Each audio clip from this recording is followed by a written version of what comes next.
গৌৰৱ গগৈৰ ল'ৰাও ভাৰতীয় নহয়, ছোৱালীও ভাৰতীয় নহয়। মোৰ হাতত পাক্কা প্ৰমাণ আছে। আৰু তাততো কোনো টুৰিজিম প্লেচ নাই, তাতেতো যি আছে সন্ত্ৰাসবাদীৰ আড্ডাই আছে। এতিয়া আমি চেষ্টা কৰি আছো যে 15 দিন কি কৰিছিলে, যোৱাটোতো 100% কনফাৰ্ম। দেশ বিৰোধী কিবা কাৰ্যকলাপত জড়িত আছে বুলি তাতেতো দেশ প্ৰেমৰ কোনো কামেই নহয়।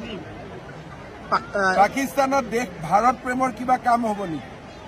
মইতো আজিয়ে কৈছো যে যোনে পাকিস্তান জিন্দাবাদ বা দেশদ্ৰোহী পোষ্ট দিব, আইনৰ ৰাস্তা দি গৈ সিহঁতৰ চবৰে ঠেং ভাঙিব। চৰকাৰী গাড়ীত উঠিব 2026 বিজেপি জইন কৰিলেতো পাৰিবই চৰকাৰী গাড়ী। জইন কৰিব বিচাৰিলে ল'ব নেকি বিজেপিয়ে ল'ব নেকি? লৈ ল'ম। স্যাৰ আপুনি কালি কৈছে স্যাৰ কি নাম গৌৰৱ গগৈৰ ল'ৰা ভাৰতীয় নহয়। মই 100% কৈছো, গেৰেণ্টি দি কৈছো। গৌৰৱ গগৈলে আপুনি যিখিনি প্ৰশ্ন কৰিছে উত্তৰটো পোৱা নাই, পিছত পুলিচে মাতি উত্তৰ লৈ ল'ব। পুলিচে ল'ব ছাৰ, সাক্ষীটো ল'বই লাগিব, কাৰণ এইটো এটা পাকিস্তানৰ নাগৰিকৰ বিৰুদ্ধে কেছ এটা।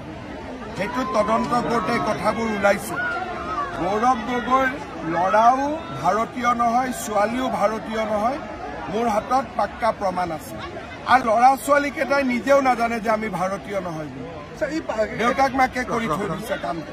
তেখেত পাকিস্তানত যোৱাটো আৰু থকাটো কিমান দূৰ সত্য? 100%। ইয়াৰ এভিডেন্স মোৰ হাতত এভিডেন্স আছে। ইয়াৰ ভিত্তিত কিবা কৰিব লাগে, অবৈধভাৱে গৈছিল। এতিয়া আমি চাই আছো 15 দিন কি কৰি আছিলে তাততো কোনো টুৰিজিম প্লেচ নাই, তাতেতো যি আছে সন্ত্ৰাসবাদীৰ আড্ডাই আছে। এতিয়া আমি চেষ্টা কৰি আছো যে 15 দিন কি কৰিছিলে, যোৱাটোতো 100% কনফাৰ্ম।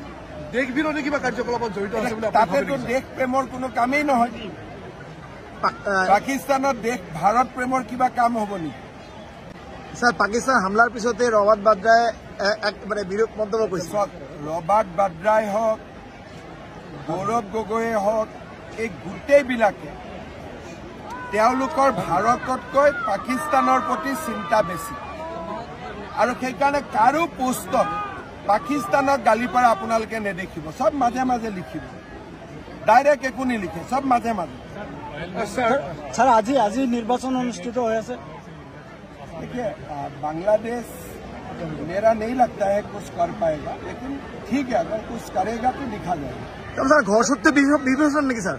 এতিয়া আপোনালোকে মোক এইবিলাক কথা মই ইমানখিনি কোৱাৰ পিছত বাকীখিনিতো আপোনালোকে লিখিব লাগে, আপোনালোকে ক'ব লাগে। আপোনালোকে যদি নকয় তেতিয়াহ'লে আপোনালোককে মই সুধিব লাগিব আপোনালোক কি বুলি।